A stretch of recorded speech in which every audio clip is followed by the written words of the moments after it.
السلام عليكم. اليوم شرح فك باند الطريقة للحسابات المجانية شهر أو 6 أشهر وفوق.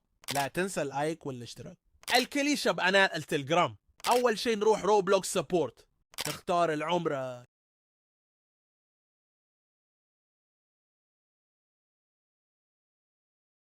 أول فارغين نخلي اليوزر نيم،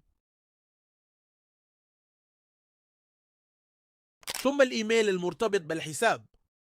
نختار نوع الجهاز، نختار خيار مودريشن أو الإشراف، ثم هذا.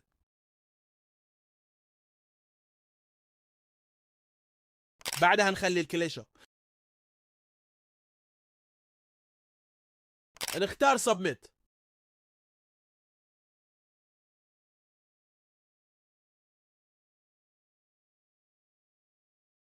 نروح للجيميل، نختار الرسالة الجديدة، نسوي رد، نخلي نفس الكوليش.